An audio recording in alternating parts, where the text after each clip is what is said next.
त्यांच्या जातींना रोखलीच पाहिजे आणि धन्याची वारंवार नावं करतो ना त्यांनी थांबलं पाहिजे. त्याच्या मुळाशी येतील एखादीशी जमीन बळकावणी, जमीन बळकावल्याच्या नंतर त्यांनी त्याला वाळू पीक विमे लोकांच्या नावावर महाराष्ट्रात काढून पैसे काढले. जवळपास जेलमध्ये जात आहे. त्यामुळे त्यांना आता काही सुचतच नाही, खायला काही मिळत नाही.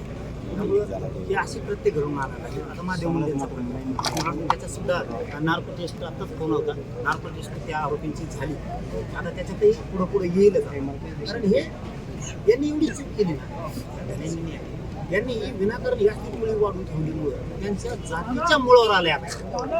हे गुंडगिरीची यांना सवय लागली. पैसा कमवणे, गुंडगिरी करणे आणि त्याच्यातून राजकारण करणे. आणि आता काय झालंय की सगळं बंद झालं. त्यामुळे हे पूर्ण घेतलेले झाले आणि तीच लाभार्थी टोळी आता ह्या दोन नेत्याच्या अशी मुळावर आली. यांच्यापासून मराठा समाज तुटायला लागला, दलित मुस्लिम तुटायला लागला, यांच्यापासून बंजारा समाज लांब जायला लागला, यांच्यापासून सगळे लोक लांब जायला लागले. आणि त्यांच्याही जातीत आता पण सुरू झाली की ह्या लाभार्थी टोळी ह्या धन्यानी यांनी तयार केली. याच्यामुळे आपली जात बदनाम झाली.